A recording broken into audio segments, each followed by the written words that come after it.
Welcome to Zone In Sports, your favorite spot for real talk, bold takes, and everything in the zone when it comes to sports.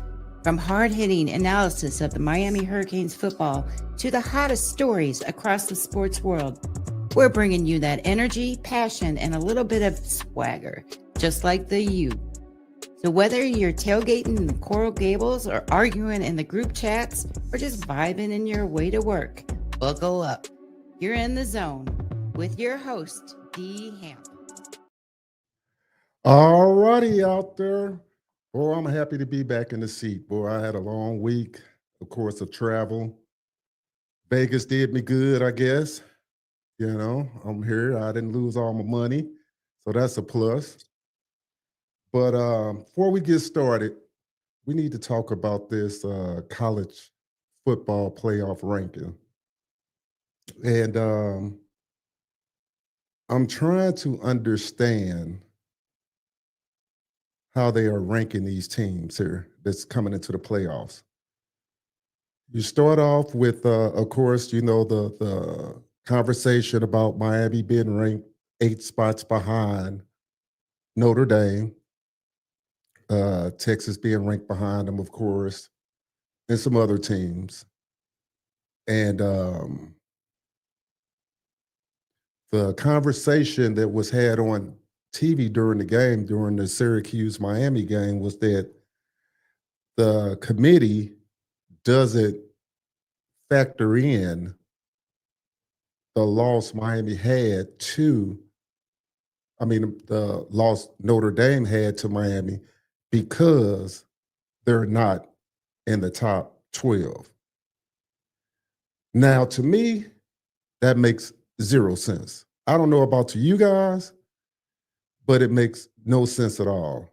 I mean, you have a head-to-head matchup at the beginning of the season between two ranked teams. One team beats the other, but the college football committee says that they don't factor that in. We're going to talk about Carson Beck in a little bit. Just give me a second. I just got to get this off my chest here. Now, of course, there's still a lot of football left to be played, and there's a lot of things that could happen between now and the end of the season. But my initial thoughts is this is kind of what happened last year with Notre Dame. I believe they lost that first game of the season. They came back, had a good run, made it into the college football championship, and a lot of people were upset about that too. Now, my thing of it is that, if you've been on this show a couple of times, we talk about biases. Because if you pull up the resumes between the two, even though they consider the losses that Miami had some bad losses, per se. But I don't think Notre Dame's schedule is more difficult than Miami's schedule. My only gripe, which we're going to get into the show once Bigger Than E kids get on here, is that Mario Cristobal, and I'm a defender, you guys know I'm a defender of Mario, has taken his foot off the pedal. And teams that they're supposed to just roll over, they don't. And ultimately, that hurts you in the long run when you don't do that. Last night he had an opportunity to really put his foot on the gas, and he gave a statement why he took his foot off the gas. Whether you guys believe it or not, is what he said. I'm going to see if I can find the clip here. That way I can post it up so you guys could look along with me of his reasoning behind this. And I thought it was interesting. And this here talks about why he decided, to throttle it down towards the end. Now, I would agree with him if he hasn't done it all season long, which I think you guys can all agree he has. He said, I think for us, we always are trying to play as well as we possibly can. Mario said, I quote, toward the end of the game, we were really banged up. You saw that. I don't even want to count the starters that we were down or pulled, where the trainers were saying, we got to pull this guy now. You reach the point where you can go. What's the deciding point and what is going to be the factor in the next 7 minutes of the football or 5 minutes of football? I feel strongly we made the right decision in pulling the amount of guys we did due to the games that we have to play. Now, I will rock with Mario on that. But the point that I want to make is that he's throttled it down all season. I've defended him. But at some point, if you want to be a championship team, you got to keep your foot on the gas. You can't come in and you up by 14 in some of these games, and then you only win by 3. Or you up and you just shut it down. Now, they were banged up. I mean, there's no doubt about it. I think Malachi got a little banged up, and some other guys, you had 3 or 4 guys that didn't play. So they were banged up. But in saying that, I will say this. It's a pattern. The reason that they're doing it, I don't know. I mean, maybe somebody could tell me in the chat why they doing it. But to me, it's like they get up, they start playing conservative. Now, I do know, and I have said on this show, the ultimate goal is to win the game.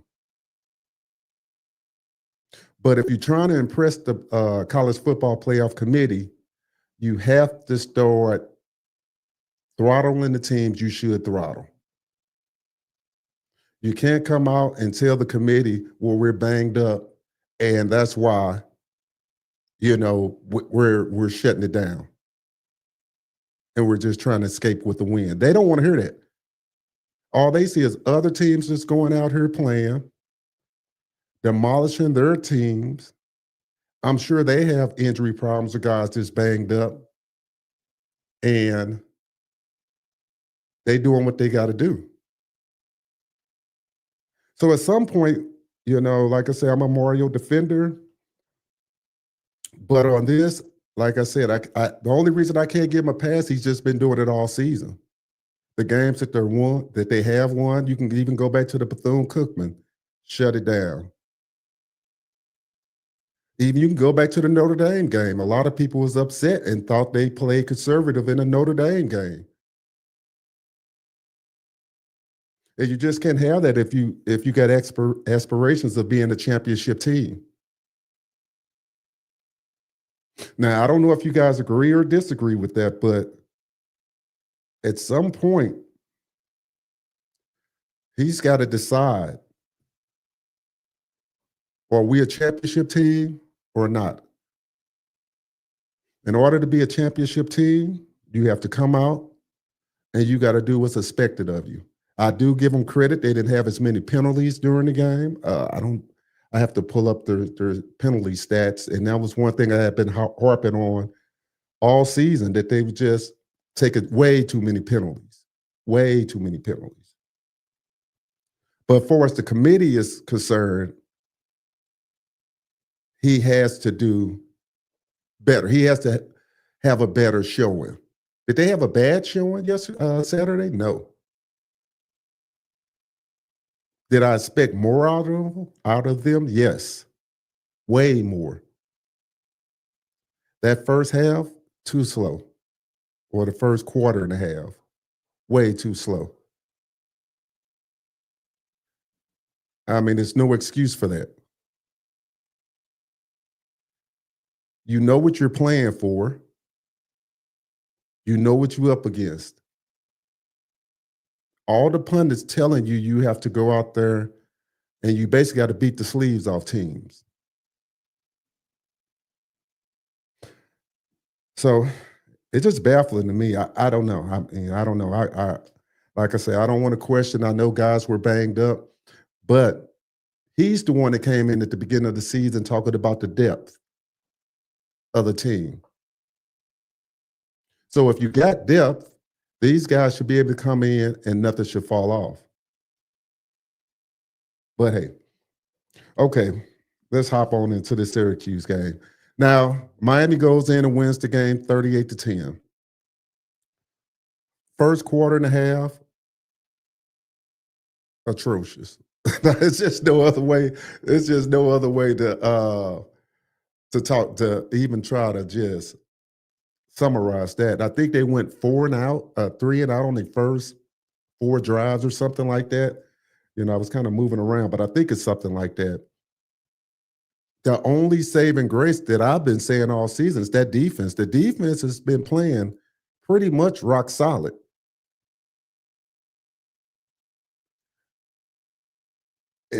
It's just frustrating because when you look at last year's team, the defense was cheeks. Hey, a lot of people say the offense this year, besides Malachi, has been pretty bad. Carson Beck, I'm just going to be honest. I was a big advocate of Carson when he first came over. I still think he could do some good things, but after that Louisville game, it hasn't looked the same. I mean, we just got to be honest with it about it.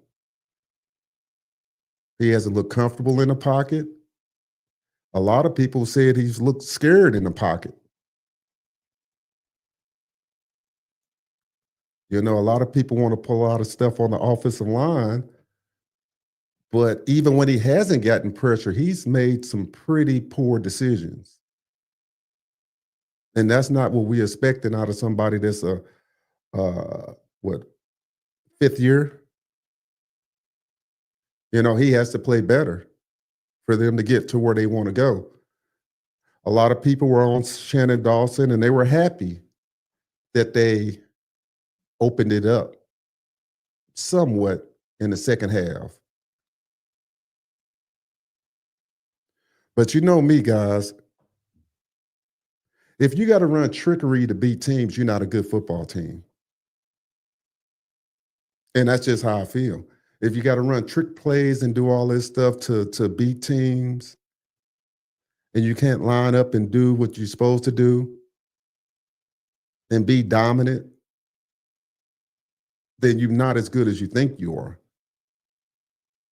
Do I think they're a good team? Yeah, I think they're has to have the ability to be a good team. Have they played good football? No. In spurts, they have. They might play 2 good quarters and play 2 bad quarters. But that's not going to get it done. Now, let me pull up these stats here and let you guys know which.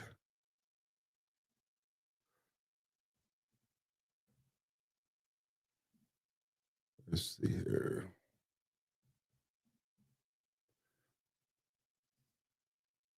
And like I said, they turned it on in the second quarter. So we know that defense came alive, what they've been doing all season, which we can't complain about the defense at all. So yeah, Carson Beck, he was 18-24, 247 yards, 1 touchdown. Not a bad game at all for Carson. Not a great game, a good game. If you watch the game, you kind of know what I'm saying. He played a solid game. But I think even in speaking of Carson, we expected more out of Carson. I could be wrong, but I expected a lot more. I knew they were going to be more balanced this year just because last year they were so pass happy and they were trying to bring balance. But I don't think anybody can dispute that they're not as explosive this year as they was last year. I mean, offensively, they seem like they have a hard time with getting explosive plays. Of course, you had Malachi Tony. He had 1 pass for 14 yards, 1 touchdown. You had Pringle. He had 7 carries for 55 yards. He averaged 7.9 a carry, 1 touchdown. Jamar Brown, Marty, had 8 carries, 40 yards. He averaged 5 yards a carry. Lyle had 7 carries, 17 yards. Malachi had 3 carries, 14 yards. Francis had, of course, he had the one for 3. Chris had 1 for 3 yards. And Beck, of course, he had -6 yards. Okay. Receiving wise, yeah, Keelan Marion played a really good game. 3 receptions, 116 yards, one touchdown. Upshaw had 1 reception, 41 yards. Brown, 5 receptions, 23 yards. And that's, I think, the reason he had a lot of receptions, going back to what people have been DMing me and telling me, is that Carson wasn't taking a check down. Now, my only problem with that is that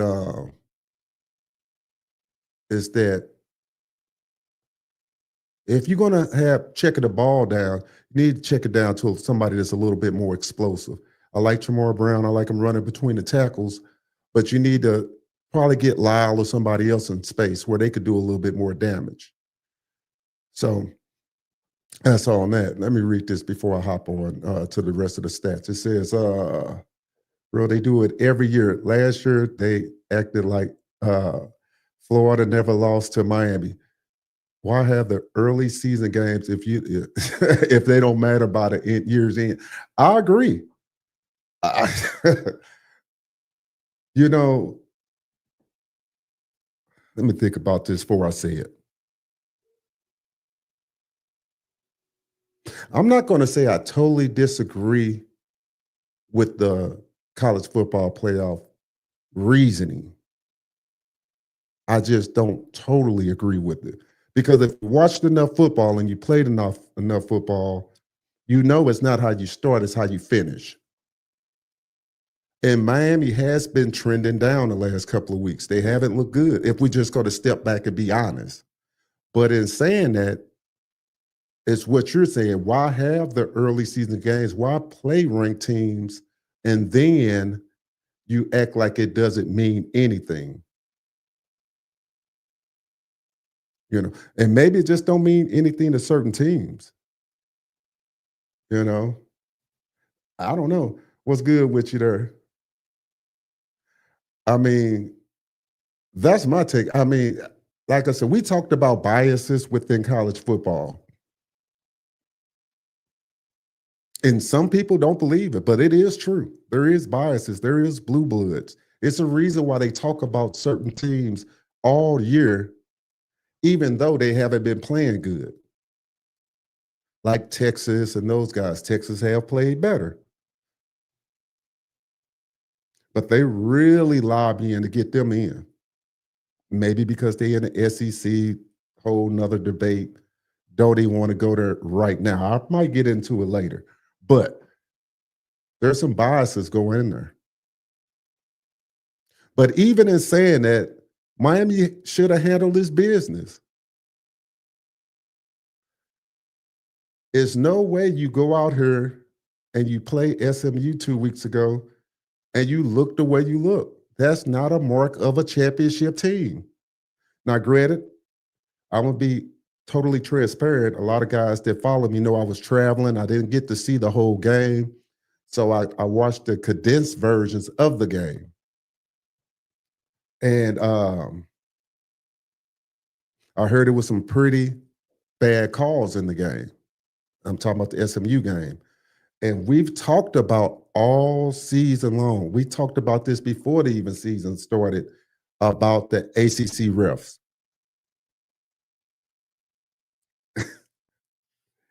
I don't even know where to begin with them. They've been bad. I mean, there's no other way to put it.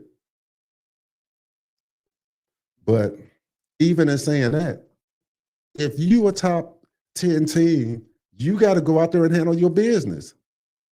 We can't keep blaming the refs. Go out there, put your foot on their neck like you're supposed to do if you a top 10 team. If you one of the best teams in the nation, play like the best team in the nation. That's my take on that. That really just baffles me. May as well start the playoffs at the beginning of the year if you're going to say, well, that's a different team by year's end. They play the game now, they win. I hate that conversation pundits have. Yeah. Yeah. If every game's supposed to matter, so they say, why do they discount wins or when they happen? They don't discount wins when people get hurt. Well, let me take that back. They did against Florida State some years back, so we can't say they discounted. Which that's a whole nother story. That just tells you how biases the committee is. They try to act like they're not biased, but they are. And I'm not even going to harken back to Florida State, but it's just a perfect example. Their quarterback get knocked out. Of course, we know that they team is not the same team. But it's not up to the committee's job to decide that. They earned that right to be in there. The same as Miami's win over Notre Dame matters. It's not the committee's job to decide whether that game doesn't matter. It matters. It was played on the field. They lost.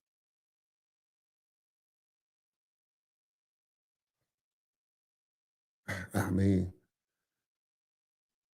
it's just frustrating. This is, do you consider a strip sack fumble at the opposing team's 5-yard line a good play by a superior team? You have to like me on that, on the play that you're talking about. Because you know what play you're talking about there, E? Says the strip sack fumble at the opposing team's 5-yard line. Are you talking about the SMU game, or are you talking about, because I didn't see all of the SMU games, so I was traveling. Or are you talking about the Syracuse game? I think he might be talking about the SMU game. Okay. Because that, I know that to me was a fumble, and they call it a forward pass in that SMU game. So, okay, I'm gonna fill you in what we talking about. We're kind of before I even got into all the things of the Syracuse game, we've been talking about the college football rankings and how Miami getting played to the left. Yeah, but like I've been telling the chat, they have been getting played. But damn it, Miami got to come out and do what they're supposed to do. That's true. That is true. You know, that is true. That's true. I mean, it's apparently obvious that the polling is not going to go the way we would like for it to go, and it's going to be a little biased toward the university, hence the 18 ranking. So, but they're saying that as of late, Miami don't look real good. They don't look like they did the first 5 weeks. Which is true. They don't. Very true. Right. They come out slow and stale and lethargic, and then they tend to pick it up in the later half of the game, which I'm not complaining about. A dub is a dub, and they got a good dub. You know, Syracuse ain't a team full of scrubs, so they did what they were supposed to do. They just got off slow, and I'm thinking, okay, at some point they're going to get off of that slow start because, I mean, you got a little bit better of a team coming next week with a little bit more offense. Right. And then you're on the road at Vatech. And, you know, for those hoping for maybe a possible ACC berth, me personally, I could care less about the ACC. Make the playoffs. That's what it's all about now. Make the playoff. Keep your eye on the prize. Damn ACC. That conference has not been like in this school for the last 21 years since they joined. In 2004 was the first year. So it's been 21 seasons now in the ACC, and this conference is is as against Miami as the cable sports network. Hey, hence no YouTube. Oh, I got to go to Sling though. I got to pay for a pass for the day. Pay $5 for a 1 day pass just to watch ESPN games because I got YouTube TV. So I'm like, as soon as the season over with, I think I'm gonna go back to Hulu. Well, I ain't gonna tell you online how I've been watching the game, but so we'll just keep it. It's all good, but anyway, we'll see, man. For like I said, that's for those who are hoping for an ACC berth. But even such, man, I think it's gonna come down to playing Pitt because Pitt is ranked. Right. They got a big game against Notre Dame. Right. And then they follow up with another big game. I believe they play Georgia Tech after that. Right. And it's at home. So they are they home against Notre Dame? They're home against Notre Dame. And they're home against Georgia Tech. This is Pitt now. Right. And then they go on the road, and I think the last home game is Miami. And I'm like, well, if Miami could handle their business with NC State and handle their business with Virginia Tech, that's going to set up a real big showdown at the end of the year with Pitt because Pitt is 24 right now. So they keep winning. They're going to climb up in the polls, and Miami will climb up. They might grant Miami a spot or two. Right. But I'm going to throw devil's advocate at you. Hey, what up there, Mike Jeezy? Hey, Duval. I got to see them Jacksonville guys, Jaguars played out in Vegas, man. They showed out too down there. I'm going to be devil's advocate. What if Notre Dame rolls Pitt, beats the brakes out of them, and then we go in a struggle against Pitt? See, this is the factor in that. What I've been trying to get across to the guys, like I was all on Mario's side, and I was all against winning games. But at some point, if you're a top 10 team, you got to come out and start rolling teams. You can't come out here and just keep taking the foot off the gas. Now, he did put a statement up that I read that said there was some guys that was injured, and that's why he took them out. They had to take their foot off the gas, which I agree, guys were banged up. But damn it, you've been doing it all season. You've been you have guys that are backups that are really good, and you saw it yesterday, right? With the receiving, the guys who aren't, with Jaden Daniels being hurt, that's now they going by committee. JoJo, Keelan Marion, Justin Scott. They've been going with different guys, and each of them getting their spots. You know what I'm saying? So At least Dawson's letting them get their spots. These other receivers. So, in my opinion, I think Mario has been, and I'm not against Mario, but I think Mario has been kind of hands-on with that offense. And I don't think Dawson is able to call the type of games he really wants to call because he's an air raid coach. I'm not sure if he come out of the Mike Leach tree or the Dana Holgerson tree. He put up big numbers with West Virginia, and then he went to Houston. But I think he's out of the Mike Leach type of air raid, that Texas Tech. You think back in the Michael Crabtree days, they always put up 40, 50 points on everybody in the Big 12. They just didn't have no defense. Even Oklahoma would have to beat them like 56-49 or something because they put up a lot of points on offense because they threw the ball everywhere. There was an air raid. They had 4 or 5 wide sets on every down, and they was going to just launch everybody and spread the whole field and let the quarterback make reads or hurry up and get some off and find somebody open because we got like 6 motherfuckers down here that's running routes. Right. And I don't think Mario wants to play that type of game. He wants to run. He wants to be behind that foundational line. Right. And people complain about the A gap and the B gap and why don't we bounce some outside? And you saw a little bit that yesterday. Pringle did it. Right. Lila's done it. Right. Fletcher's your more in between the tackle type back, and so was Brown. But Brown got some moves, dude. Miami fans don't realize how good of a pickup that was from North Dakota State. Brown was a good one, and like I read the receiving numbers, so he was hitting the check down. He can catch out the backfield. But my only problem with the Brown taking the check downs, he's not as explosive checking down to it. Say if you'd have had Lyle in on a check down. That's true. Now I would agree with that. You know what I'm saying? But you can't go wrong with either one of them. Either I'm gonna have a bully ball that's gonna catch the ball at the backfield, and it's gonna be hard for you to bring him down because he's a big dude, or I'm gonna have Lyle out there. I want to get him in open space because then he can do his. He gonna make some moves. Got moves, so yeah, I'm happy with the win, man. Last week's game, it was a combination of a lot of different things, man. All the way around that pie, you can cut that pie up and give a piece to everybody. Mario get the biggest piece. I'm gonna say Mario getting a little over half the pie is all his. Right. Last week, I ain't blaming Dawson. Like I said, if Mario is rumored that he, I'm not gonna say interfere. He just overreach, may be the right word with the offense. He's not letting. I don't think Dawson is free to do what he want to do. Throwing wise, I think they would throw the ball a lot more, man. I agree. It says Mario is cowardly line from the Wizard of Oz. He makes Dawson call safe offense, and it makes every game a nail biter. Yeah, it shouldn't be like that. I mean, next week you could really make a statement next week because I believe NC State won yesterday. Yeah. And the funny part that I was sitting back after the SMU loss, and I couldn't get on at time, but I was just wondering.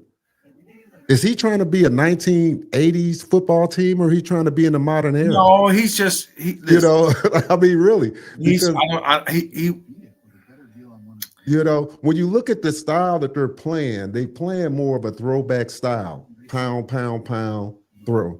And there's nothing wrong with that, man. But there's nothing wrong with that.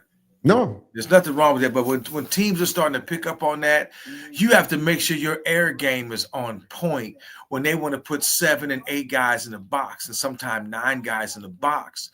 And they're really daring you to run the football. Okay, well, right. I got this tight end over here, and I got a wide out over here, and I got another tight end over here that's half-ass blocking. And I'm going to sneak somebody out and find somebody. And then that'll make you back them safeties and linebackers up a little bit now. You know what I'm saying? So when they know you're going to run the ball and they crowd the fight, and it don't help that on the one run play on 4th down, Brown didn't hit the hole. He went left when he should have went right. Right. So it was a combination of that.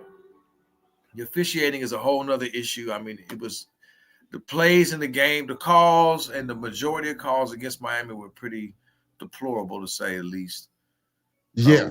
I'm not going to blame the game on the calls, but there were some game-changing calls, that if you think, it's just all around was just a bad experience because SMU didn't belong on the field with Miami talent-wise, and I don't know about a lot of the fans out there, how they feel, but, I listen to Nevin Shapiro's podcast too. And I know a lot of fans don't like Nevin, and some fans, they don't feel that way because they know that the truth didn't come out about him. And I think, me personally, I think they're using him to be a scapegoat, to be the bad guy. Does that excuse him? He's innocent of everything? No. And he admitted that, but I've seen the post that you put up have on a documentary coming out. I've seen the post you put up on Facebook and in the Facebook group. Yep. And the interesting part, I read it. I didn't comment on it at the time, but the interesting part I found about that, and I listened to some of Nevis, and I listened to Willis McGahee was the one that I listened to his interview. Yep. I listened to it too. And I was just wondering, in life, Miami has the right to do whatever they want to do to keep people out of their program. I have no problem with that.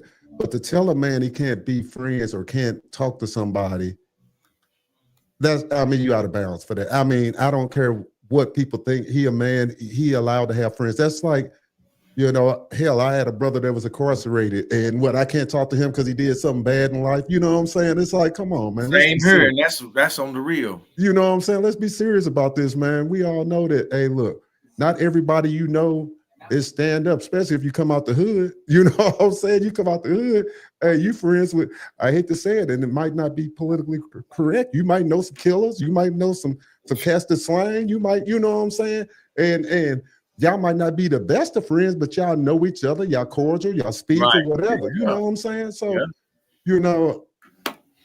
I don't. But anyway, getting back to that, I just think that They were kind of out of bounds with that. They got every right to tell, hey, we don't want Nevin to be a part of the program. Well, here's the thing. I'm not concerned with how they handled Nevin. I'm more concerned how they handled it with Willis. Right. That's what I'm saying. Yeah. And Willis arguably had the greatest offensive season of any player at the University of Miami back in 2002. Right. He should have won the Heisman. There's no way Carson Palmer should have won that Heisman. I think they put Dorsey in there to take away votes from Willis. Because if Dorsey wouldn't have been in the Heisman race along with them, and I'm not blaming Ken, it's just that they did that to help Carson Palmer win because Dorsey took votes away from Willis. Right. If Dorsey's not in there, Willis runs away with this Heisman. Yeah. And he gave up $30 million when those sons of bitches over there at the Ohio State, whatever that dude's name was, blew his knee out. I wouldn't be surprised if they told him to do it. Because if you watch that national championship game, as sick as it makes me to my stomach to even look at it, in the second half, Willis McGahee, he was starting to get really warmed up. Yeah. He was starting to move that ball. In the first half, they had it shut down. I'll give Ohio State credit. Their D-line came to play that night at that Fiesta Bowl. Their defensive line was kicking Miami's offensive lines butt in that first half. And that's why they was getting at Dorsey, and they sacked him a few times, and Willis couldn't get going. And Willis admitted later that he wasn't really trying to – he said he wasn't playing hard. Right.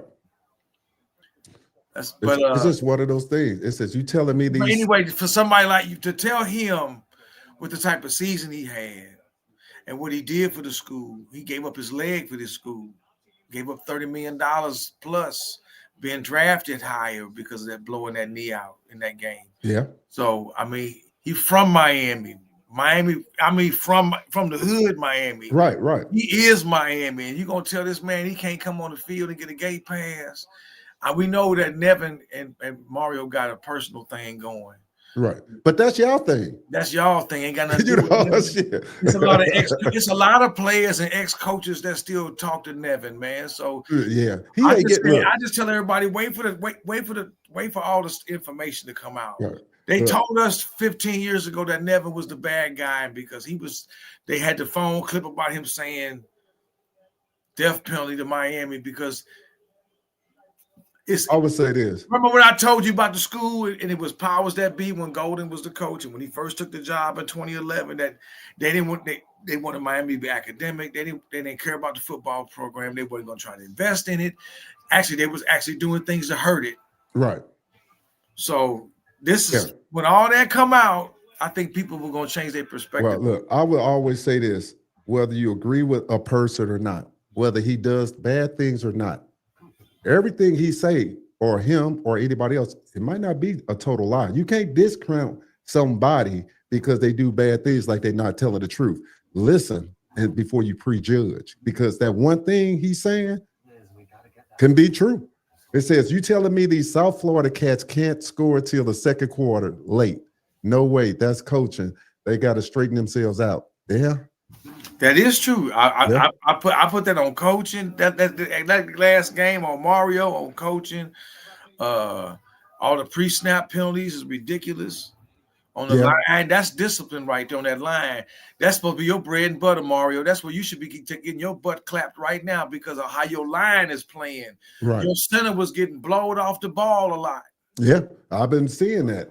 The center been getting this shit pushed in. Now, he was all Big 12, wasn't he? Yes, he was in the Big 12, but you coming down here now, and it just goes to show, man, that these teams got some dudes, and they ain't got shit to lose. Look how Syracuse came in, throwing the U upside down early in the game, all this. See, that shit should get you angry to the point like, look, man, they shouldn't even be out here with us. Right. But then again, like I keep saying, play like a top 10 team if you a top 10 play team. Like you did the first 5 weeks. Yeah, it's just like, it says never been spot on. It says, in my opinion, it has, but I'm going to leave that alone, man. Right. Because everybody got their own feelings about it. But I listen to his podcast, whether you like him or not. I listen to his podcast. Well, I would say this, on this show, you ain't going to tell me who I can listen to or who I can't. You know what I'm saying? It's like, hey. Well, it's just like I said, it's people inside the school. They say that on the surface, they say they want to protect the brand. Right. And okay, fine. They want to protect the brand, but they Right. know because they know that something might get dropped later on. Man, Nevin already getting inside information. That's coming from him now about people that was at the school and Right. that was the administration then when he was there, when he got all his troubles. And like I say, I just wait for all the information to come in. Man, it's be a fool to think like this man ain't getting inside information from somebody. He's in overtime now. Yeah. It's like having a Lambo for every day of the week at practice. Yeah, he talking about the talent. What he says. I just hope, listen, man, I'm really hoping this team can catch a groove and kind of get it going. I think they will. With NC State, I think would be a big win because, like I said, did they win yesterday? Because I'm going to check it out and see because this ACC stuff is kind of they didn't play. Right. Hey, do me a favor, turn that TV down just a little bit, get a little feedback in the mic. Yeah, I don't know if they did or not. No, they didn't. They didn't play yesterday. No, they did. Okay, yeah, because Virginia lost and Virginia lost. Louisville lost in California. Lost. Right. Louisville lost. Yeah, I watched that game. I watched now next week. This is crucial. Miami needs to really play well and practice on NC State. Right. They got a nice offense. This is going to be a test for Heatherman in that defense. Next week, you got Notre Dame, Pittsburgh, Virginia at Duke, and they're both coming off a loss. Yeah, Virginia lost to UConn. Right. Georgia Tech at Boston College. I was just going to say Georgia Tech's going to win the game. Yeah. I mean, BC, you never know, but NC State at Miami, North Carolina at Wake Forest, that don't matter. And then Virginia Tech at Florida State. That game really don't matter. That's going to be between, Miami's at Virginia Tech the following week. I would prefer Virginia Tech come off a win so they don't have to feel desperate at home coming off a loss. Can they beat Florida State? Who knows? Maybe they're not that great of a team, so it shouldn't really fucking matter. Yeah, because Florida State looked horrible against Clemson yesterday. I can tell you that much. I saw. They look. Ooh. So that's a bit. So Clemson Louisville is a big game. That's why I said for all my ACC hopeful, if Clemson beats Louisville, that gives Louisville another loss. They're going to be out of it. If somehow Pittsburgh beats Notre Dame, that's going to up them in the rankings, make it sweeter for Miami later. If Duke somehow beats Virginia at home, they're both coming off a loss. Mm-hmm. They're both desperate to win. They both have one loss in the ACC, so they're jockeying for position, and the game is at Duke, so you never know. Manny Diaz might have his team ready to play. If they pull off a shocker and give Virginia Tech a second loss, that puts them out of the picture. Right. Or that makes the picture more jumbled up now. Right. And then you got Miami playing. If they win, that means Miami will have 2 ACC losses. Louisville will have 3 ACC losses. Virginia will now have 2 ACC losses. The only team with 1 ACC loss is Georgia Tech. Right. So it would come down to Georgia Tech playing one of the schools that has 2 or 3 losses. And it depends on what those losses are. That's for the ACC hopeful. Right. In the bigger things, Dwayne, we don't give a shit who play. Just win the next 3. Right. And play a ranked Pitt. Right. You beat a ranked Pitt, that's your 4th ranked win in your season. So the committee going to have to look at that and say, hey, they beat Notre Dame heads up. They was ranked. They beat the Gators. They were ranked. They beat South Florida. They were ranked. And now they beat Pitt. They were ranked. Right. So if you're gonna look at how you feel about me now, wouldn't it be something if Notre Dame, South Florida gets in, Miami get left out, and you beat both of them? Well, South Florida ain't getting in because they took a second loss already in their conference. I know. I was just saying, wouldn't that be crazy? And now Memphis just lost, and Navy just lost. So it's gonna be one of them 3 teams out of that conference getting into the playoff. Right. And they're gonna get curb stomped by somebody like Georgia or A&M. Because they're gonna be like, well, we had to let one of that out of that 5th group get in.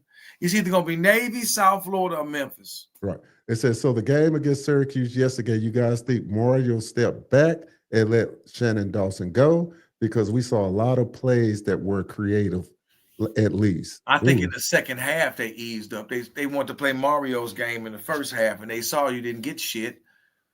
Right. You really didn't get nothing. You know, Look. you didn't sustain any drives. I mean, it was 0-0 at the end of the damn first quarter. It was like, what the hell is going on? Why can't this team come out firing? Right. It's like, okay. You know what? It's got to be. Mario has to realize.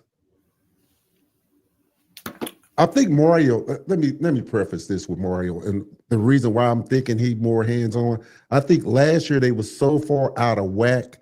Mario wanted to step in this season and add a little balance. But the caveat to this is, you didn't have a great defense last year. You got so much. You had to throw a lot last year. You had to use your receivers a lot last year because, like you said, the defense was garbage. The secondary was garbage. It wasn't so much always the personnel; it was the schemes and what they did. Right. And so you had to throw it a lot. And people have to get out of their heads that Carson Beck is not Cam Ward. Cam Ward was on another level. Yeah, he was on a much level. Even though Carson Beck has the record, Cam was on another level that no other quarterback was on. Right. Okay. And what the Miami fan base should be disgusted with is that we are fucking taking great elite talent and ruining the talent because we're not winning shit. Yeah. I was really hoping this team would win something this year because of what happened with Cam last year. Right. But the best player in college football. Cam was allowed to improvise. He was allowed to audible at the line of scrimmage if he saw something he didn't like. He was making NFL moves in college. Carson ain't doing that. Right. I don't know if I'm not gonna say he's not. I don't know. I'm not seeing him audibling. Not a lot. Yeah. Another play. I'm not seeing that.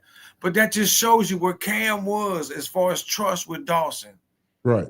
And they knew they had to throw it. They knew they had to throw it because they couldn't stop the other damn team. Well, yeah, but that's the point I was making, that Mario, I don't want to say he looking back at last year, but he has to put it in perspective this year, is that let Dawson call the game that he called. He's your OC. If he's your OC, take your foot. He know what you want, and he'll let you know he'll get to running the ball. Let him spread the offense open it up. As long as Carson not making no mistakes, you okay. He's really good at play action.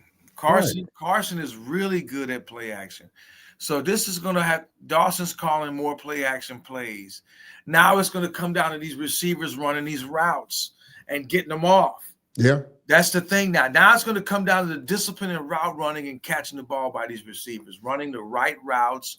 A lot of these routes are timing routes, so that's what it's going to come down to. Yeah, it says they don't want Miami to be a good team again. Next one, it says they say Nevin was Willis' sponsor, booster when he came to Miami. Yeah. He was a lot of people's sponsors. Goddamn, damn near everybody on that championship team was sponsored by Nevin. Nevin was the NIL before the NIL. Right. Yeah. Shit. Hey, I'm with you on this, Pinellas. He said, why does Mario care about what former players is doing? Willis' name will never leave that building, but Mario will.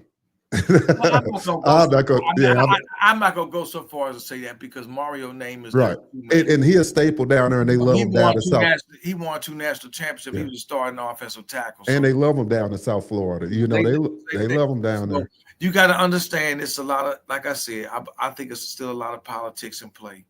I really think it's a lot of politics in play. And I don't know what to think because I don't have all the facts. Yeah. A part of me says maybe Mario just is not a good game coach and he's masking his deficiencies with all the talent. He's hiding them. Maybe it's him interfering more with Dawson and not letting him. Damn, Indy gonna win this shit in overtime. Not letting him call his plays like he should be calling them with an air raid type. He wants more run. I'm thinking you'll get the run if you set it up with the pass. Right. He's doing it old school. Run, try to open you up play action. Where I think more Dawson is like, look, we'll spread you out first, and then once we get up, we can just pound all day on you. You know, it seems like they got a different philosophy going on here that we're not seeing. So it says Nevin is trying to get back into the program, and he's putting bad vibes again. And they don't want that. I don't know if he's trying to get back in. He ain't trying to get back. Yeah, I think he's just trying to build his podcast up and all that stuff. Can't get. That's why he was at the Florida State game, but he come to Hard Rock. He just don't get no field pass or nothing. Right. He ain't trying to get back in the program, man. Yeah, I mean, and hell, he know that's out. That been buried a long time ago. Yeah, he definitely ain't getting back that. He says been saying all year run outside. Pringle has 2 or 3 touchdowns this year, all run out. And yeah, the thing about the running outside that I've been noticing is that I will say Dawson had a point in saying this. He said a lot of runs you see outside, wow, they start inside, they kind of bounce outside. My thing of it is your back's got to have better vision too. Your backs, they running right into the back of people. And I love all of them, but hell, you gotta have better vision. Why are you just running straight into a pile? Makes no sense to me. No, I mean, we don't want to call it out. We call it on Shannon Dawson and them, but hell, you a running back. The hole ain't, I mean, if it's no hole there, you got to bounce it. Yep. I think with Fletcher being out another week or two, he may be back in time for the Pitt game. These other guys are going to have to step up. Yeah. Pringles and the Lyles and Brown are going to have to step it up because it's you three. And there's another kid behind them, the fourth guy. Yeah. You know, they might be saving him. Humphreys? Yeah, this would be really nice. Now, before we move on, hey, you know this that came up and it was all over Twitter and there. A lot of people were on JoJo. They were on him. They was talking about he was dropping balls.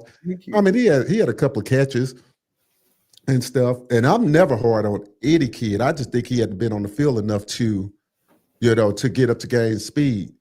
So I'm not going to bash him. I thought it was just interesting how people were calling for him, and then all of a sudden they turned on him and started bashing JoJo. I'm like, well, that's once again, that's the small percentage of our fan base that they just got too much of that. They got too much of that other thing in them, man. They cry about everything. They post about everything, and then if you disagree with them, they want to come at you and cuss at you and all this. And I'm like, you know what? Okay. Anyhow, yeah, that's just something to me. It says a bunch of crying, man. That's all that is, a bunch of crying. Y'all ain't nothing but some undercover Florida State fans for real, because you got that crying mess over here. It says, make it make sense. The unit that has 2 coaches, Cristobal and Maribal, are the most penalized unit in the country. Hey, I can't. That's okay, and understandably so. That's their baby, so they have to get this together. That's on them to get it together. It's the offensive line is their baby. Yeah, you wouldn't have landed the best tackle in the country if you didn't know what you were doing. So they've got. I'm sure they're working on this, man. Yeah. I don't know how many penalties they had yesterday. Let's see. You got to go back and look at the stats and see it. I don't recall seeing a delay game or. Yeah, I don't either. I'm sure there were some penalties, but there's always going to be penalties. Penalties. They had 5 for 54 yards. See, okay, they hardly got off or anything. Yeah, that's not bad at all. Not for them anyway. I hate to say it. It says, oh man, it says, besides running Pringle up the gut for some dumbass reason, I got to give Dawson a B+. Was of 850 yesterday overall. Yeah, Dawson didn't call a bad game. And my only problem is, as a football fan and somebody that watches this a lot, I'm just not big on trick plays if you're a good team. I mean, you have them for situations. At the end of the game, that one was different. Yeah, the one of Maui that was cool, man. Yeah, that was cool because they said they've been working on that for really since he got there. This is plus I think it was a little get back for a friend too. Yeah, that was they the one back to back I thought was pretty cool, man, because they wasn't expecting it, and he had a wall of people in front of him. Right. Yeah. So I thought, wow, that was a pretty well designed play. With the run, had them all going one way, and then they was all keening on Malachi. Malachi decoy now, man. They own him so hard now. They own him so hard. They He gonna double take team half him. the defense with him. Yeah, they shade him. They do it all kinds of. He gonna take a defensive end, a cornerback, a linebacker, and a safety with him. He gonna have all four of them on his ass. So Right. that's gonna free up other people, man. And I thought that I wouldn't so much call that a trick play. It is, I guess, It's a trick play. I mean, like I said, I don't. It worked to perfection, so I ain't mad at them. They needed a spark, so that's, Yeah, I don't knock it. It's just the point that when you can't get your offense going, they have to question why.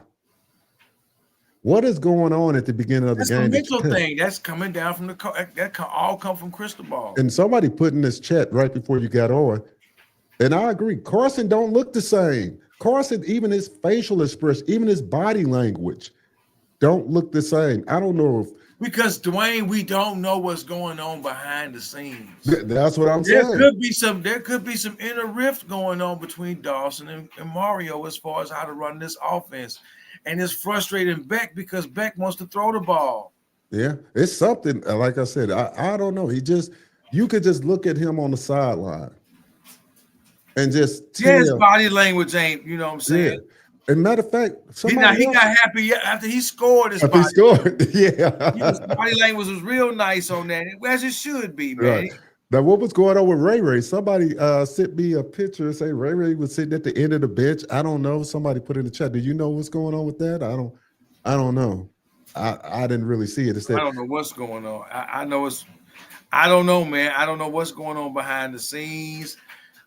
Something going on behind the scenes. We know that it's something going on. Yeah, you can just tell. It says, one thing we got to keep in mind. Right. Some ain't right because they don't seem right like they was the first 5 weeks, man. Right. It says one thing we got to keep in mind is that was one of the worst teams in the Power Four we played yesterday. We're lucky we didn't have no offense in the first half. We would have been down quick. Yeah, I would say that 850. The only reason I would say this year, that defense that kept them in a lot of games that they probably would have been blown out in. Miami defense this year is pretty good. It's a whole lot. And it kept them in some games. It kept them, like I said, it kept them in yesterday's game until they got their stride. They've done what they're supposed to do, man. Yeah, it's up to Mario to get his foundation together, which is that line. Yeah, that's your baby. But they're not blowing. I don't know if they got to simplify things or just take a step back and refocus on cadence and get that shit together where they stop having these pre-snap penalties. And like I said, I don't recall one yesterday, so they really had a good game yesterday. I'm pretty sure they brought this up that we didn't have a problem with the O-line yesterday. Yeah, that makes a difference in the game. He said, I agree. There has to be more to the story. Willis said he knew nothing until he was turned away at entering the stadium. Yeah, we did see that. No former Cane player or staff gave him my heads up. Gave him the heads up. Probably meant. Yeah, that was. Yeah, that's just crazy. I don't even know what to say about that. I don't know. I said so. I ain't gonna say nothing. Wait till the doc come out, huh? It's gonna come out. Everything gonna come out. Yeah, it says. So NC State had a bye week, so I can give you the excuse now if we lose. They ran plays we never seen before. Well, no. Here's the thing, man. I ain't gonna say that, man, because I would ask you that you regroup on that thought because that's giving up, man. I'm not giving up on this team. We've seen what this team can do. Right. It's, like I said, we're not behind the scenes. We don't know what or if anything is going on. I don't want to speculate. Right. So that's not fair to do that. So until we get some facts about what's going on to come out, then we just need to just chill because at this point they won. They won 38-10. They did what they were supposed to do. Like it or not, how I supposed. Why is Miami getting dissected so hard? Even by some of his own fan base getting dissected by why it took this long. It shouldn't have took that long. And come on, man. They won the game. They didn't win the game 24-20. Right. 17-13. They won the game 38-10. I was mad they gave us the last cheap touchdown. Like, Yeah, they did. And I think like that. I said 38-3 look good. I mean 38-10 look good too, but giving up that last minute touchdown, that was I don't give a fuck. Go ahead, score it so we can get this game over with type of thing. I think that the reason why the fans are so into it because the committee is telling you, the pundits are telling you they gotta win convincingly every week. Every week. They're going to come out every week and play. They're going to come out every week and play like, yep. And even though that they won 38-10, me myself, it didn't look convincing. They won convincingly. It just didn't look that way. I would say. Then in the first half, I was like, shit, I'm playing solitaire on my phone. Right. These motherfuckers are they bullshit. Yeah. I mean, the defense basically kept them in the game, kind of like they did a couple of weeks ago, where they started making plays, and it's just like, man, it's crazy. He says, Gio says we need Notre Dame to beat Pitt. I would agree with that. Yeah. I would agree. It don't hurt Pitt to lose to Notre Dame because it's not an ACC game. Right. So let me say that one more time. It doesn't hurt Pitt to lose that game, especially if it's a close game, to Notre Dame, which I think it'll be a close game. They won't drop out of the rankings because they're probably going to move up this week from 24. Right. If they play Notre Dame in a close game, they'll probably go right back to where they are now, which is what which as a Miami fan, that's what I want. I want them to be ranked. I don't care if it's 24, 25, just be ranked. Right, yeah. So when we play them the last game of the year, they're ranked. Yeah. You can beat them and beat them. What will really make it nice is beat them convincingly the last game of the year at their place in the cold, which everybody keeps bringing up this. Like, oh my God, it's cold up there. What are we going to do? Hey, we got this from Anthony. He says Paul Tagliabue died today. Did you know that? Oh, no. It's off-topic news for me. Yeah, damn, didn't know that. Oh. All right, didn't know that. It says Cristobal and Maribal is the problem. He's stubborn. Yeah, I would say he's stubborn. But sooner or later you got to work something out because it's like, do you want to win or do you want to, what you want to do? Well, here's going to be the problem. In the bigger picture, we're going to take this season off the table. Not the season of them winning. I'm just talking about just talking about the Maribal situation. He could be stubborn because he got this 10-year contract.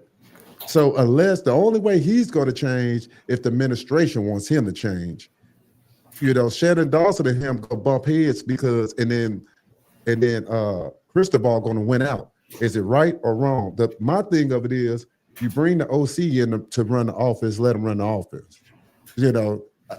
It's just, and that's the one thing he has to step back until, because to me, if you go off of just what Dawson has done, even with Cam, he proved to you that he could be creative. Now, my knock on Dawson was last year, could be the same thing happening this year. What happened when they got film on Cam? They started dropping back in coverage in the second half of the season. He couldn't make the big throws down the season because they dropped his 7-8 in coverage. And he wouldn't switch up. He kept throwing the ball. We wanted him to run the ball more last year. He kept throwing the ball. Now it's like flip this year, It's like, what the hell is going on here? It's like totally flip. That's the crazy part. Well, like I said, it's flipped because of what type of quarterback you had last year compared to Beck now. They're not the same. Well, yeah. They're not the same type of dude. Cam could really improvise and audible and change up some things. And he had an element to his game that Beck don't have. Beck don't have the hips. He can't move like that. Okay. You see that one scramble? I'm like, God damn, Beck, boy, you slow as hell. He's slow and he run like, oh, there you go. He's slow and he run like he a Herman Munster or something. Yeah, I'm like, man. You know what? But anyway, listen, I'm not gonna badmouth my squad. It is what it is, and they just gotta go ahead and throw the ball more let him be the OC, and I think they'll be just fine. All right.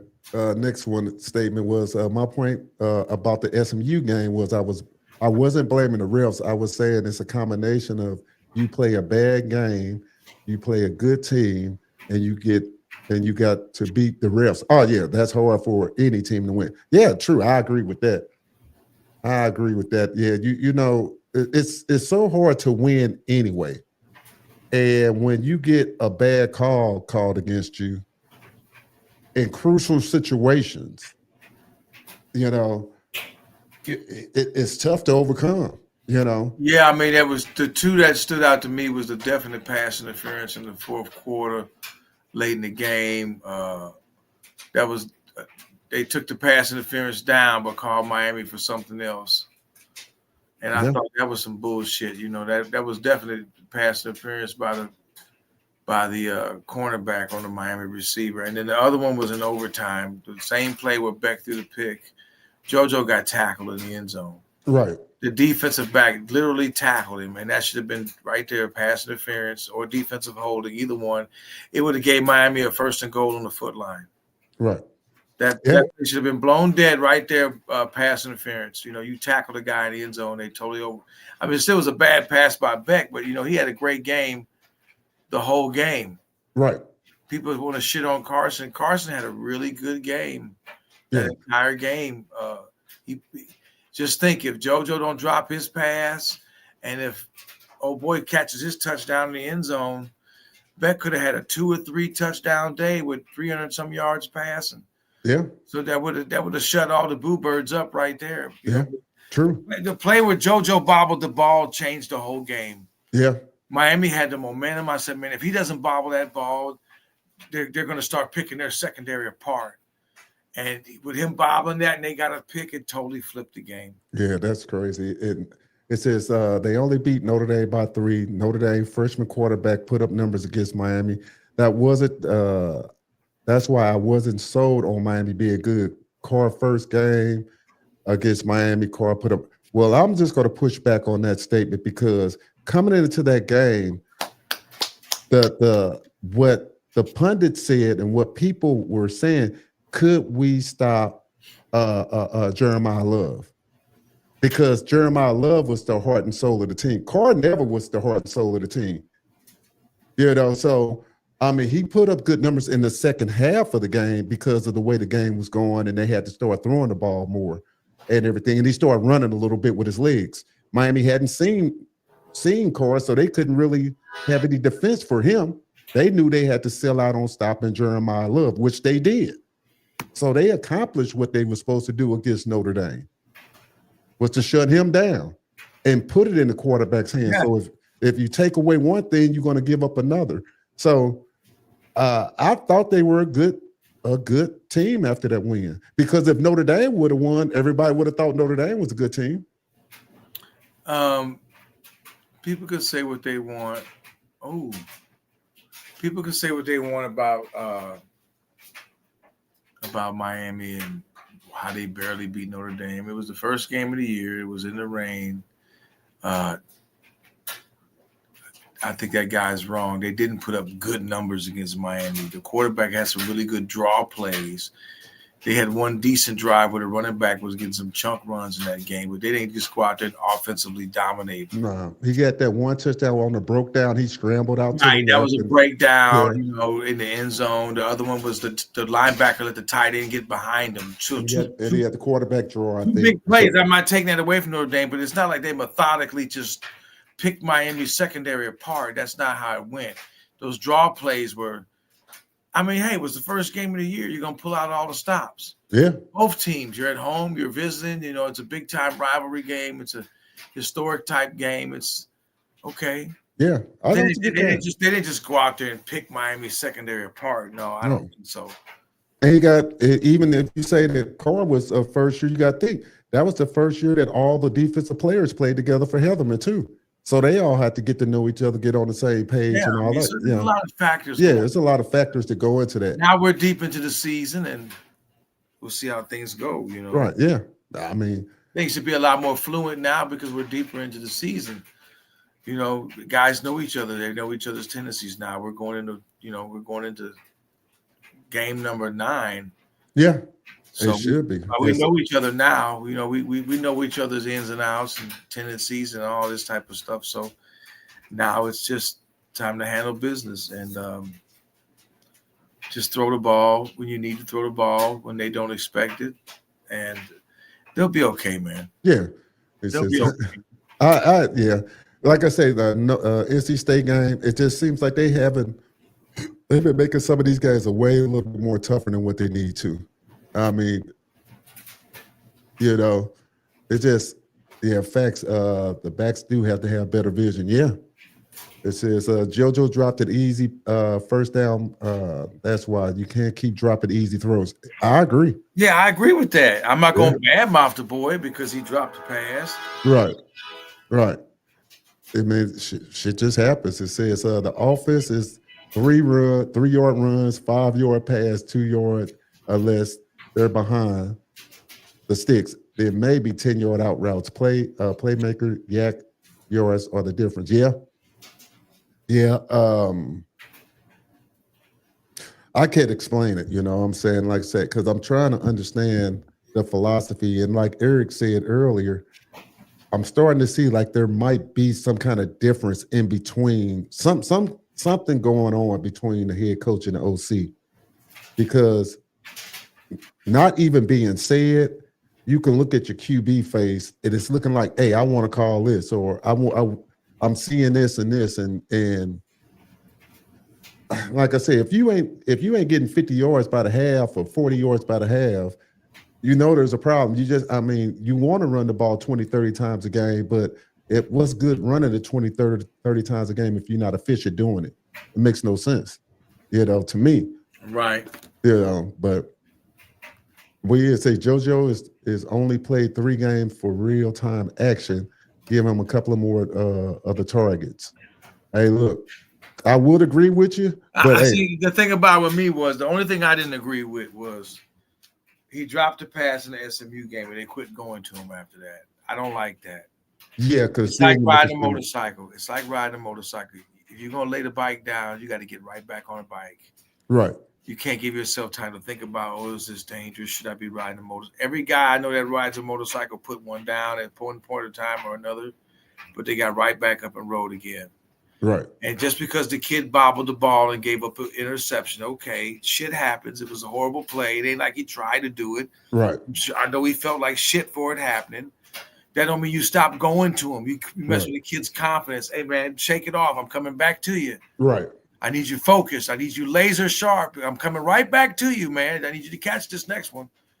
I agree, but like we said, there's already something going on behind the scenes with him. There's something going on behind the scenes, man, because with JoJo, with the offense not being, because he's the guy that can take the top off. Yeah. That Josh Moore guy can too. He's fucking 6'3" or 6'4", 220 somewhere, 230 something. He got some wheels and he can take you deep. Right. So when you know it's something going on behind the scenes, that rope is a little shorter. You know what I'm saying? So that's the thing. It's like, man, it's something going on there. I'm just like, man, it says Dawson win this bag in the second half, but why not do it in the first quarter? Hey, you got us on that one. It says I'm hoping a true Kane on this team will get in Beck's face about his big head attitude. It sounds bad, but needs to happen. I don't think Beck has an attitude. I think Beck's behavior is indicative of what's going on behind the scenes. Yeah, frustrated. He's frustrated with something going on, man. Why the fuck do you call a timeout when I'm about to get the playoff? Right. What the hell is going on? That should tell the fans that know football, not you pantsy ones out there that don't know the game. You just out here to be calling yourself a fan. But the ones who know the game and understand the X's and O's. Beck's physical, giving away how he feels, his body language about being pissed about certain plays. Well, I agree with Nellis. There's a problem going on between above him. That's why he says, I'm just calling the plays that they tell me to. I'm just playing what they give me. Right. Remember, he said in the press conference post game. Yeah. And people want to know what that's all about. Well, that's what And who did that on. sound like? That sound like Ja Morant, don't it? When he was saying, with like the Memphis, yeah. That sounds like it's a problem. Yeah. Hey, this kind of what Panella says. It says Carson was lied to. He thought he was coming in to run like a Cam Ward type offense, and it doesn't look anything like last year. He might have thought like he was coming in, going to be able to open it up, spread the ball around. That's a strong possibility too, yeah. You know, and then he coming in like, what the hell? You know, we coming in playing Smash Mouth, and this ain't what y'all told me. You know, somebody say Beck wasn't great at Georgia, so why would you expect different? Oh, we expected different. I mean, how many great quarterbacks are there in college football right now? Great quarterbacks? You're right. Don't say great. It's some good ones. I ain't gonna say about no great. Right. Damn. Yes. So that's what I'm saying. It's like it says they could start by putting their hand in the dirt and start firing off the ball. They talking about the shoot. I mean, I like some of that too. Now I said some of that, either single back set or a I formation type deal, man, where you can have some counters and some traps, not once or twice here or there, make the other team be a little honest. They not expecting that. I mean, if you really want to pound it, but I would do that to either set myself up for a lead or after I got a pretty good lead. Now I can kill clock. I'm up big. Now I can kill the clock. Now I can run it down your throat. Or maybe it's the third quarter and I'm up by 14 or 17 and I got the ball and I want to kind of beat you up a little bit. Now I might start running that mug at you a little bit. Right. Beat up on your D-line and linebacker. So when the fourth quarter comes, they really going to be. Oh, shit.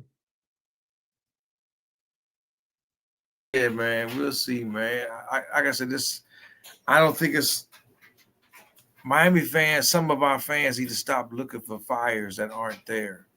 Hey, I want your opinion. What do you think is any smoke to this? I think Anthony Manzano put this up. Say the sellers to Miami. You've been seeing that? I don't know. I mean, I think they will make their evaluations when that time comes. There are going to be some other quarterbacks out there.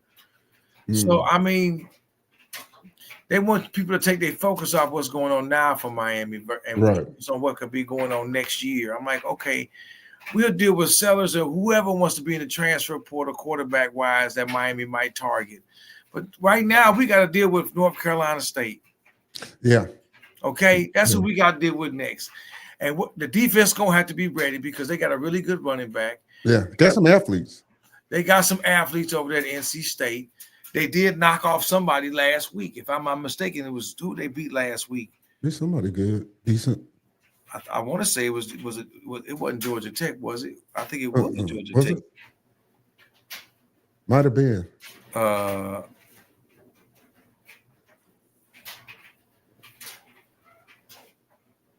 Yeah, it was. Okay. They beat Georgia Tech. Yeah. Now they on a bye week, and now they playing Miami. So don't think they ain't feeling themselves. Right.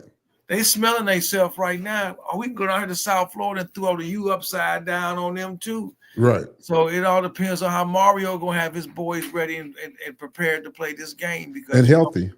They got to get healthy too. Got to get healthy. I mean, like I said, Fletcher gonna be out. We don't. I think Jane Daniels is gonna probably be out another week. It's time for the other receivers to step up. And the only thing I would say to Beck is don't always focus on Malachi all the time. Right. Because Malachi is a decoy now. They're going to be on him like a fly on shit. Yeah. Going to be double teaming him, bringing the safety down to help a linebacker trying to cover him over the top. So it's going to be hard to get to him in space. Right. It's going to take you hitting other people. They get some one-on-ones. Right. Because they're so worried about Malachi. Or you just got to be a safety go come down to help a linebacker can't cover Malachi. No, even a nickel, they gonna have some help for him.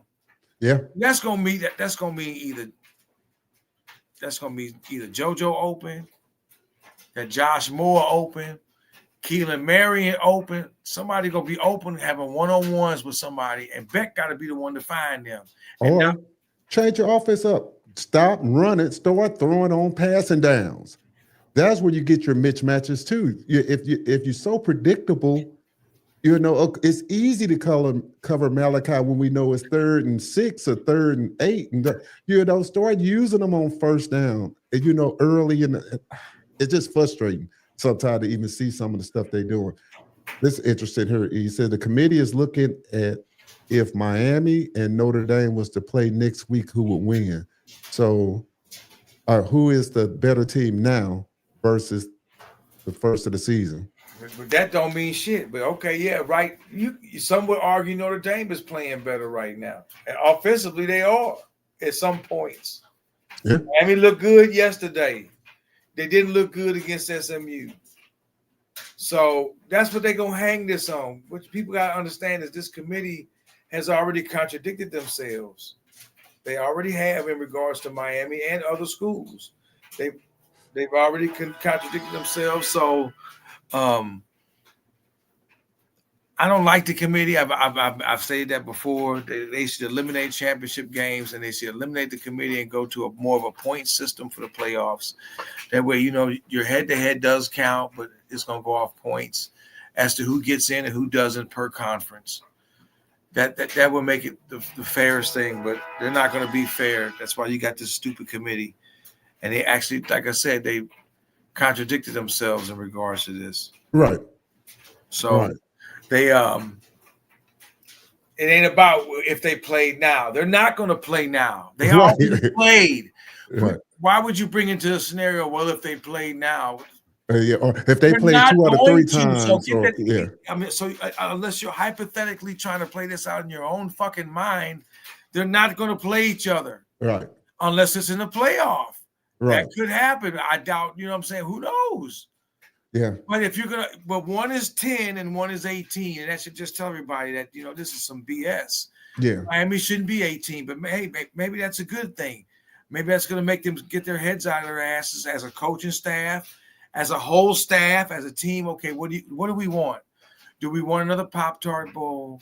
Do you want the Frosted Flakes bowl? Maybe you get lucky and get the Gator Bowl. What do you want? Do you want to get in this playoff? Who cares about the ACC?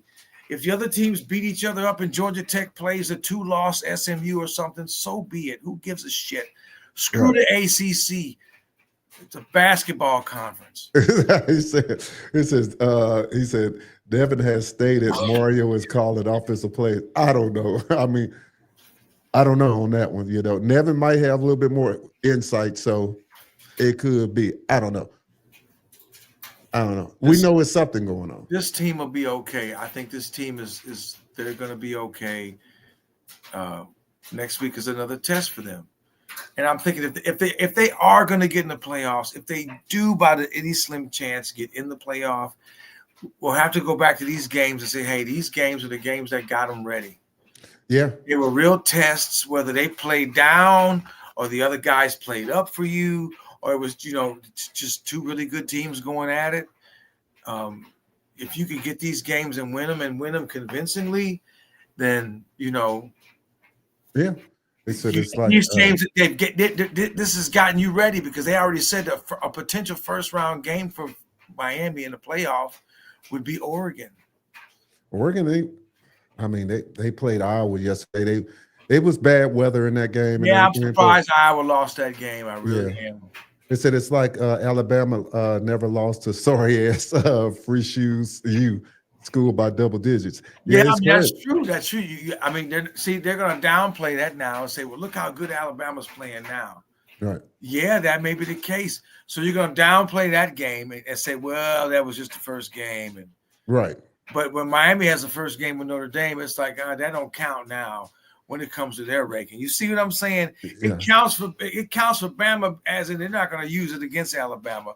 It was the first game of the year. Look at Florida State now. They suck. So that first game really don't – look how we're playing now. And you can't even compare the Florida State thing because Florida State is playing horrible.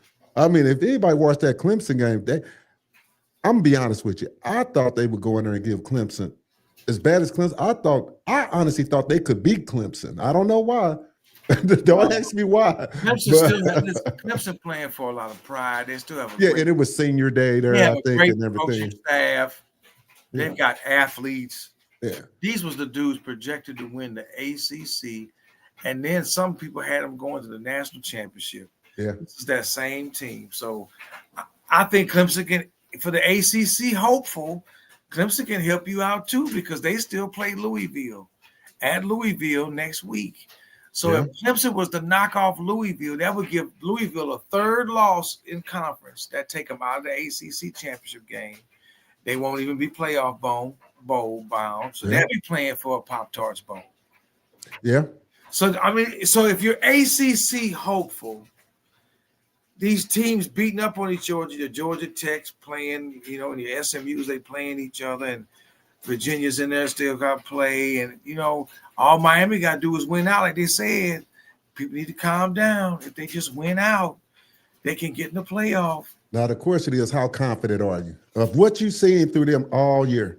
I'm very confident in them, bro, because you have two losses where mistakes were made.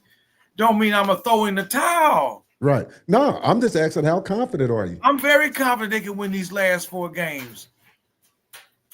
These last 3 games, I'm very confident they can win these games. They got the talent to do it. They got the talent. The defense is there. Ain't nothing changed. They still the games that they lost, the same team that they was in the first 5 weeks, man. Ain't nothing changed. Yeah, the games that they lost, you got to think that one game they turned the ball over 4 or 5 times. The Louisville game, listen, man. What should tell people how good this team is?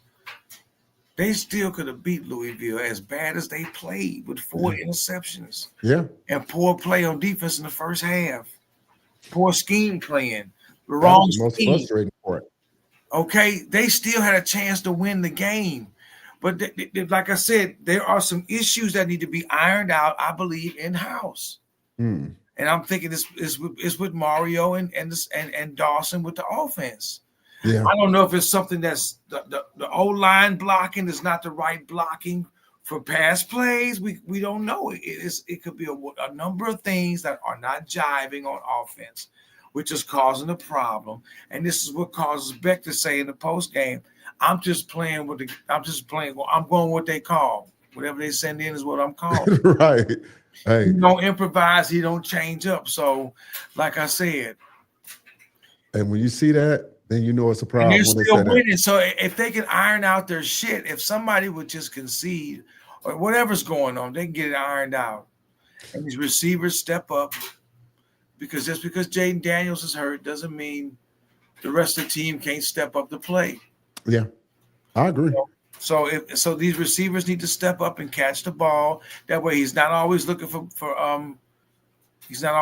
Malachi. He's using the tight ends.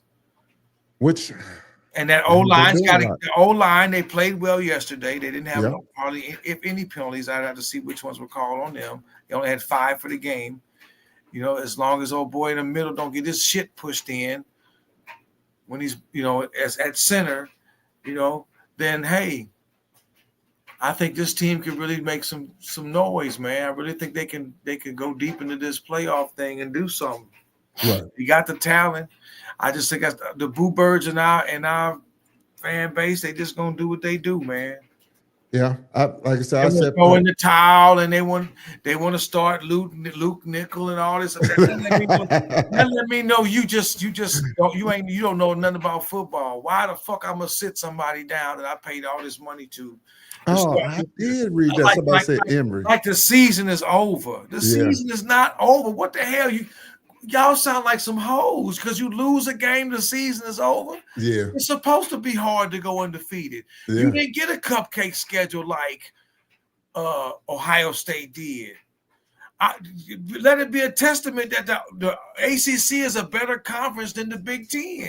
But the funny part, they don't treat it like it's a better one. Because they're crying like some hoes. And the crazy thing, I think this was Jimbo Fisher. I'm going to see if I'm going to post it up here just so you can see it. Just because I thought it was interesting that he put this up here. Let me see if I can find it real quick. I think this is it right here. Jimbo Fisher. Yeah, did I get it there? Okay. Now, he basically talks about how it's a travesty that the ACC is looked down upon. Right. And he You got basically all said, yeah, he says ranking of the 2025 season dropped Monday. It's safe to say that former Florida State head coach Jimbo Fisher was not a fan. 5 ACC were presently ranked, including Virginia, number 14, number 15, Louisville, number 17, Georgia Tech, 18, Miami, 24, Pittsburgh. Fisher, however, claimed that Georgia Tech should have been ranked higher while calling out the committee for ranking Notre Dame over Miami, although Miami Hurricanes beat them head to head. Yep. You know, that's yeah. So right there, it tells you. It tells you like Right there, you're right. It tells you right away what you got. Miami will make the playoffs with 10-2. Bama has to play Oklahoma. Georgia Tech has to play Georgia. Oregon has to play USC and Washington. Even though Washington lost yesterday. Yeah, Washington got a good squad. Listen, it's all good. I'd rather Miami make the playoff than win a stupid ACC. I don't care about no ACC title. Yeah. ACC can take their trophy and shove it. And funny part, he says that I was walking through the airport and the guy told me that too. He said, hey, as long as they went out, they be 10-2. Because a lot of people don't understand it's still gonna be people losing while they steady winning if they moving That's up. That's right. That's what I'm saying. It's gonna work itself out. You got some crucial games. Pitt play Notre Dame. If Notre Dame wins, okay, but that only makes Miami win over them look better because Notre Dame is really good. Right. That helps Miami. It doesn't hurt Pitt to lose because it's not an ACC game. Right. Right. I don't believe it's considered an ACC game. Yeah, Vanderbilt got to go to Tennessee. Yeah, and Vanderbilt probably should have lost. In the SEC, you got some other matchups. Yeah. So as far as the overall ranking is concerned, I was just looking at the ACC ranking. What teams, are ahead of Miami? Because if Georgia Tech does not lose again, they're going to be in the ACC championship game. The question is, who are they going to play? Right, and you got to hope that. So, like I said, Clemson plays Louisville next week. Clemson beats Louisville. Louisville's out of the picture. That's their third loss. They're out of the picture. Ain't got to worry about them. But then that sets up the next week where guess who Louisville plays the following week? They play at SMU.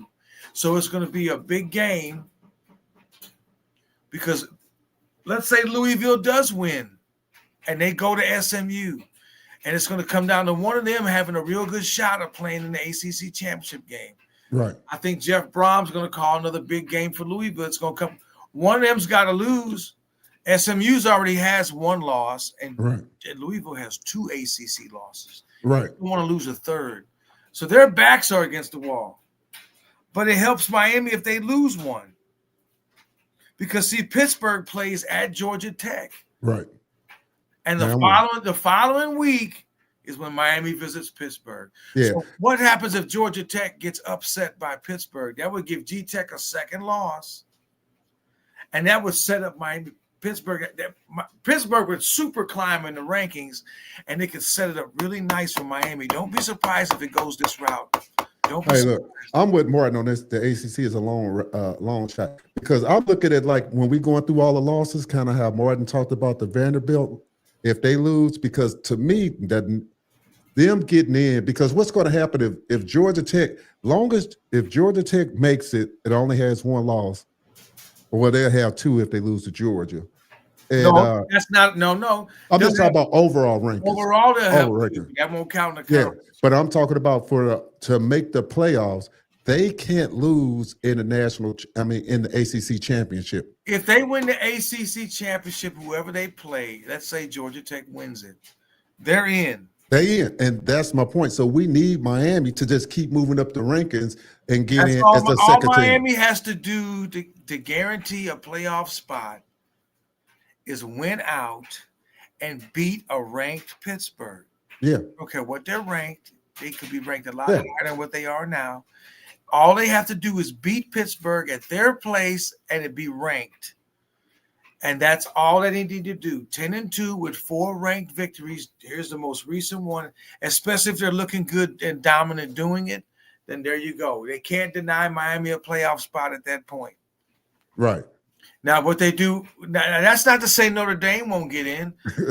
That may screw somebody else or maybe in the Big 12.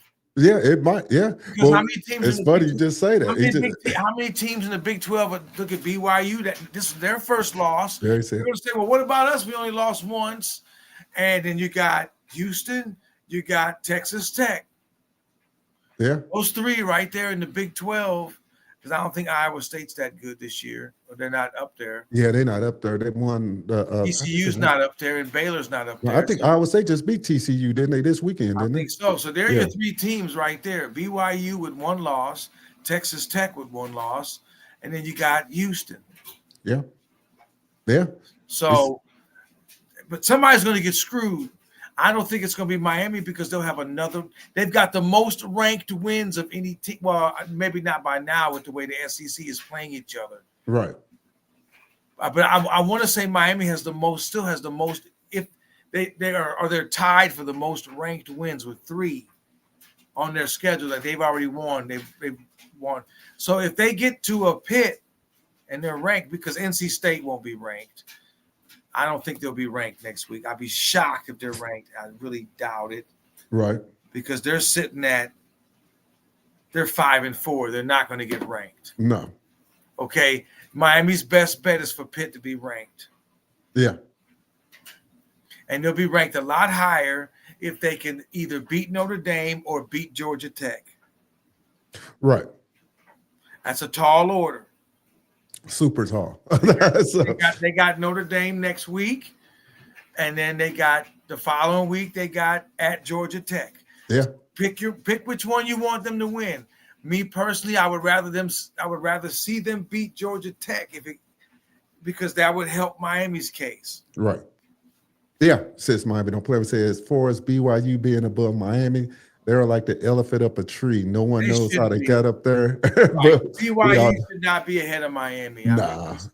But that's the committee. That's there's no way they should be. They haven't played anybody as tough as what Miami's played. Right. Yeah. So right. No, they shouldn't be ahead, and this committee needs to get their shit together. That's why I say there shouldn't be a committee. Yeah, and that's how I started off the show. Too much money in politics in college football. They're going to keep this bullshit going. And biases. That's why I keep saying it's the bias in it because, like I said, Notre Dame did the same thing that's happening in Notre Dame now. It's the same thing last year. Lose the first game, they run. They really didn't hardly. I don't want to say they didn't beat anybody because that's not fair in saying. Their schedule wasn't as strong as some of the other teams that got left out last year. Remember, it was a big ordeal about that.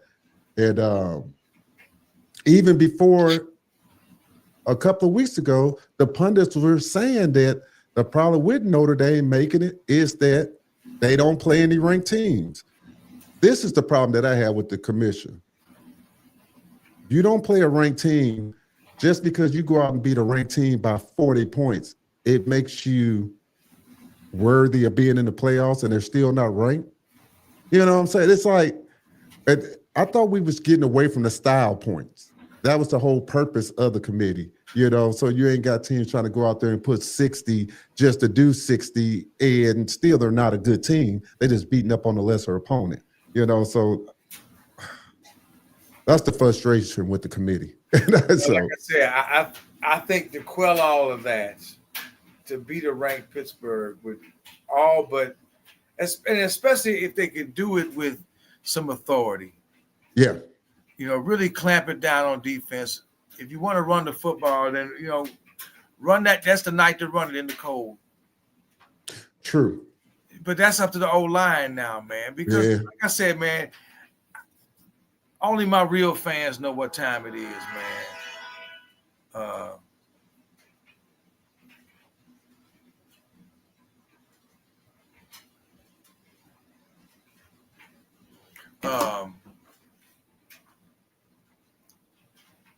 2004, or I'll take that back. 2003 was the last year for the Big East, and Miami was they had to go up there. I think I told you about this before. They had to play Pittsburgh at Pittsburgh the last game of the year, and Pittsburgh was trying to win the Big East.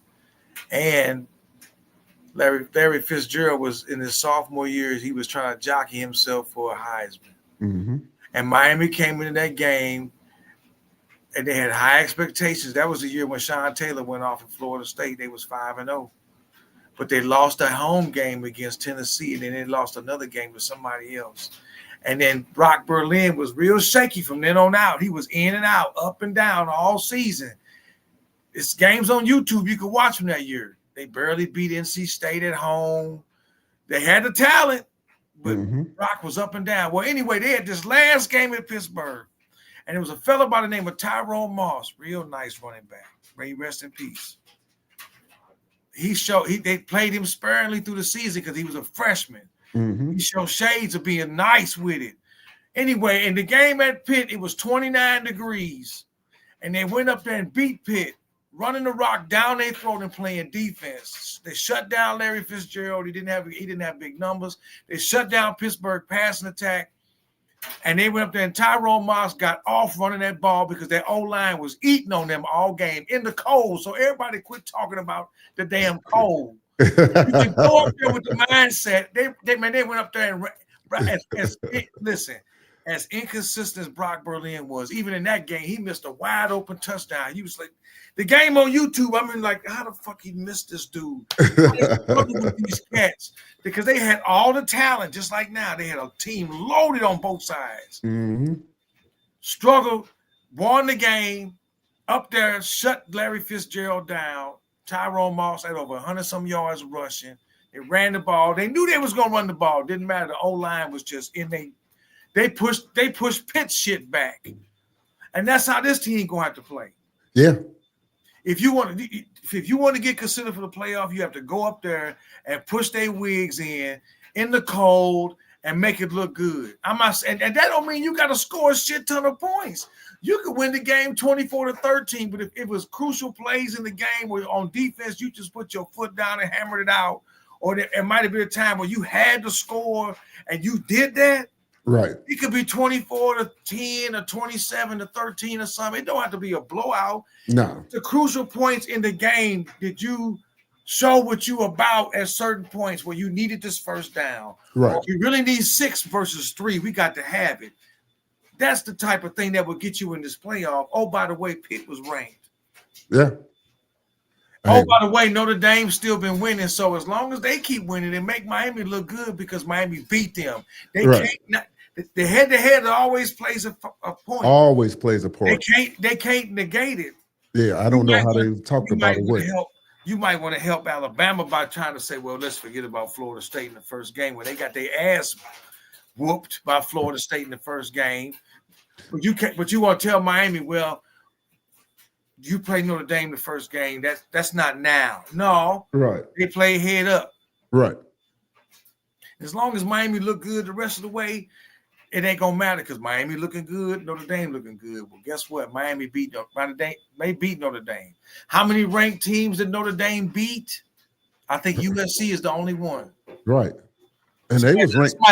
Somebody at my door, man, because I'm having company for football. All right now. It says Miami must watch the Brad Pitt movie Moneyball. Don't worry about establishing the run and get points quickly, force teams to face that Miami pass rush. Look, Martin, as I've been critiquing this team and everything, that's one thing I don't understand. You got these elite pass rushers. You need to be out there doing your thing and trying to unleash this defense. The defense has been straight balling this year, but keeping them in the game. So that's the frustrating part. Let's take this one last one before we wrap this up, E, for the day. Wide receivers should be 14. Oh, no. Yeah, we should be 14, and BYU should be 16 behind us. Okay. All right. All right. Well, hey, look, guys, we're going to go ahead. You know what? I can rock with that, but it is what it is, man. Just win. That's all we need. That's all they got to do. NC State next week, just win the game, handle business. All right. I'm out. I'll be on vacation in Hawaii, man. So next weekend, just send me a link. I don't know if I'm going to have time to rap with y'all or not. That's okay. But I'm ready to get out there because it's cold today. Hey, I hear you. It's cold today, boy. I'm like, God, at least tonight we'll be down to 20s. I'm like, oh, Lord, it's bedtime. All right, dude. Y'all enjoy y'all weather down there in South Florida because we done went from extreme heat to this. Right. Yeah. So, but hey, y'all guys rock with me. I'm dropping something on. Probably gonna make a video because I want to talk about some of these press conferences. I'm gonna do some videos on some of these press conferences. Mario's, Shannon Dawson. I'm gonna do one on Dion's press conference that I listened to yesterday. I'm just gonna start dropping videos on those, and y'all tap in and listen to the commentary. Then I'm gonna drop on those and stuff. Till then, hey, hit that like button if you haven't hit it, and share this video if you can. And until then, man, we're gonna be back. Well, I will be back Saturday because he's gonna be in Hawaii. So I'll be watching the NC State game though. My wife gave me her blessing. It's some kind of flea market she want to go to. They only open on Saturdays on Maui, and it's Right. 7 to noon. And I know it's a 2:30 kickoff. Oh, It's a shoot. 2:30 kickoff in Florida, which means it's a 10:30 in the morning. Yeah. I think it come on at 12 or something. All I know is it's in the morning, like 10:30 or 11:30 Hawaii. Yeah, they like super early. Yeah. Yeah. So All right, then, go to the guys. flea market, and I'll either catch a little bit of it on the phone, and the rest when we get back. All right, we out of here, guys. So we're gonna wrap this up. We'll holler at y'all next week. Peace Okay. out. Y'all have a good one. It's all about the youth. Yes, sir.